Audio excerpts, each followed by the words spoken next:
안녕하세요. 문화적 심리학 통일연구소장 심리학자 심진섭입니다.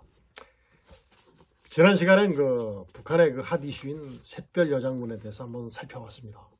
근데 이번 시간에는 제가 어떤 것을 봤냐면 북한의 대사관들이 자꾸 줄어가고 있어요. 한 60여 개 됐었는데 자꾸 줄어서 지금은 46개 정도밖에 안 됩니다. 외교 문제상에 있어서는 대사관, 그 다음에 영사관, 총영사관도 포함됩니다. 그 다음에 대표부, 이런 것들이 바로 뭐죠? 해당 국가와의 설린 관계라든가 국익이라든가 모든 것을 대변한 그러한 척도가 되거든요. 척도가 됐는데 북한이 금년도 10월 달서부터 7개국의 대사관을 철수시켰어요. 참고적으로 제가 말씀드리면 대한민국은 대사관이 116개국과 수교를 하고 있습니다. 대사관급. 그 다음에 북한은 어때요? 40개국밖에 안 되죠. 그 다음에 이제 대사가 파견되지 않고 영사 내지는 총영사가 있는 곳이 우리는 46개, 북한은 3개, 그 다음에 대표부, 우리는 5개, 북한은 3개입니다. 그래서 우리는 167개, 북한은 46개 정도입니다. 이것만 놓고 봤을 때 어떻습니까? 남과 북의 외교적인 차원 같은 것이 완전히 다르잖아요. 국제사회에서의 위치가 완전히 드디어 나타나기 시작했습니다. 최근 북한의 대사관 철수 국가가 굉장히 많이 늘어나고 있는데 2023년 12월 5일까지 이제 보면 외교부에서 발표했죠. 북한이 해외에 설치한 공관은 총 53개에서 46개로 줄었다고 설명을 했어요. 어디냐면 북한 대사관이 철수한 국가는 기니, 여러분들 아시죠? 기니, 그 다음에 네팔, 다음에 방글라데시, 세네갈, 스페인, 스페인도 있어요. 그 다음에 앙골라, 우간다, 이런 국가에서 이렇게 철수를 했습니다. 대사관을 철수했다는 기준이 어떻게 되냐면 외교부의 전문가들이 이렇게 설명을 했는데 주재국의 철수 의사 공식을 공식적으로 통보하는 거죠. 우리는 이 국가에서 대사관을 철수하겠다. 공식적으로 이제 통보를 하고 공관 건물에서 북한 거니까 인공기나 현판을 제거하는 것. 그 다음에 공관원, 전원, 출국 등 거기에 근무하던 모든 대사관 직원들이 전부 다 출국하는 등 3개의 조건이 충족되면 철수가 완료됐다고 판단한답니다. 그래서 실제 보니까 제가 말씀드렸던 7개 국가에서 전부 다 그런 것들이 다 이루어졌었어요. 철수 이유가 뭘까요? 한번 생각해 봤습니다. 아마 외교적에서 이제 외교적으로는 대사가 파견됐다가 파견되면 뭐 하겠어요? 외화벌이 수단으로 아마 파견됐을 겁니다. 북한에서는. 그런데 해외에서 외화벌이가 어떻게 됐습니까? 차단됐죠. 북한 이렇게 이제 경계하고 통제하고 하는 어떤 제재하고 이런 것들 때문에 이제 차단이 됐어요. 그러니까 어떻습니까? 외화벌이가 안 되니까 북한이 어때요? 가난하죠. 그러니까 공관을 이용할 수 없어요. 북한의 경제난이 연이은 공관 폐쇄 원인이라고 추정을 할 수밖에 없습니다. 여러분들도 그렇게 생각하실 겁니다. 특히 제가 구체적으로 말씀드리면 국제사회의 대북 제재 강화로 인해 재외공관에서의 외화벌이가 어려움이 가중되고 있다. 그러니까 어떻게 되겠습니까? 재정난이 북한의 재정에 나오니까 철수하는 거예요. 그 다음에 우리나라와 국제사회의 북한에 대한 불법 자금, 비트코인이죠. 획득하는 걸 전부 다 차단하는 노력들이 굉장히 효과를 벌이고 있기 때문에 어떻습니까? 북한의 재외공관 개편을 단행할 수밖에 없었다는 생각이 들어요. 그렇겠죠.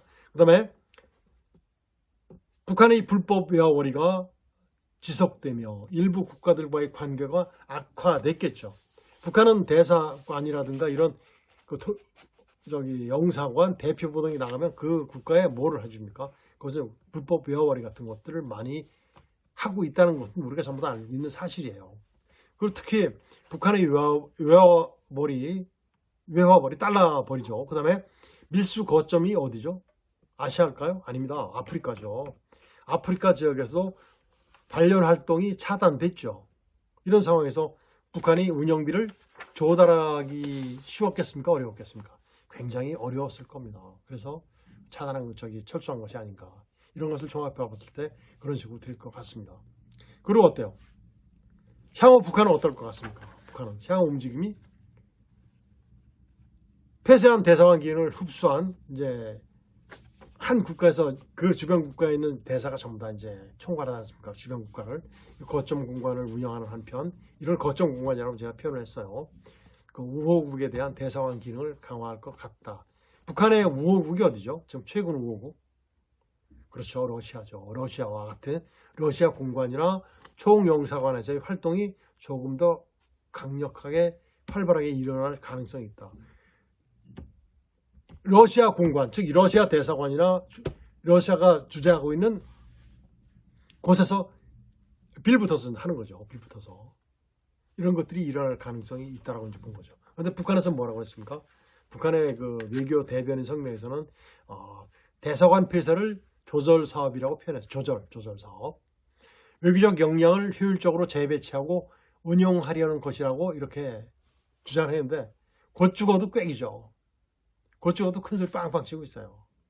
참 이런 것들이 바로 뭐죠? 이런 것들이 바로 심정이죠. 누가 봐도 어떻습니까? 우습죠. 이런 것들. 또 어떻습니까? 최근에 북한은 어때요? 금년도 2023년 7월에 독재 정권 집권으로 미국한테 제재를 받아요. 남미에 있는 어느 나라죠? 니카라과 하고 이제 북한은 꼭 못난 이들끼리 놀아요. 유상종이란 듯이 꼭 병신 같은 애들끼리만 놀듯이 꼭 그런 애들하고만 놀아요. 누구죠? 니카라과. 공산주의 국가죠. 못 사는 나라예요. 굉장히 말도 안 되는 국가가 이제 상호 대사관 개설에 합의를 했는데 어떻습니까? 개관이 될지는 지켜봐야 되겠죠. 제 생각에는 말뿐이라고 생각이 됩니다. 그래서 우리는 어떻게 해야 되냐면 북한이 대사관 철수 상황을 이렇게 공개를 해야 돼요. 국민들께도 발표해야 되고 수시로 뉴스에 보도도 해야 됩니다. 그러면 북한 주민들도 알 수 있겠죠. 왜 그렇게 했다. 그리고 정확한 평가를 제가 말씀드렸듯이 그런 평가를 해주면 어떻습니까? 더 좋겠죠? 그렇습니다. 그리고 이제 운영 자금 부족 및 불법 외화벌이 차단해서 이제 이렇게 그런 것이 원인이다라는 것을 사실대로 그 공표를 해줌으로써 북한 주민들이나 북한의 핵심 계층에서도 알겠죠. 김정은의 무능성을. 그리고 이제 우리나라와 아니면 국제사회에서 비트코인 해킹하고 막 그러는 거 이런 것들 돈벌이 하는 걸 전부 다 지금 강화되어 있기 때문에 옛날보다는 급격히 줄었지 않습니까? 못하지 않습니까? 이런 것들을 공개적으로 해줌으로써 더 그들을 압박할 수 있는 것이라고 생각이 돼요. 우리는 여기에서 이제 북한 주민들도 계속해서 계몽을 해야 되겠죠. 김정은의 독재의 허구성을 폭로를 해줘야 되겠고, 지도부하고 주민을 무시하는 북한 김정은의 그 저희를 폭로해줘야 되겠고, 김정은이 정말 무능력하다라는 지도력의 한계를 지적해줌으로써 북한 주민들이 보다 더 한 발짝 독재 체제에서 벗어날 수 있는 길을 이렇게 인도해주는 것이라 생각이 됩니다. 자, 오늘은 여기서 마치도록 하겠습니다. 안녕히 계십시오.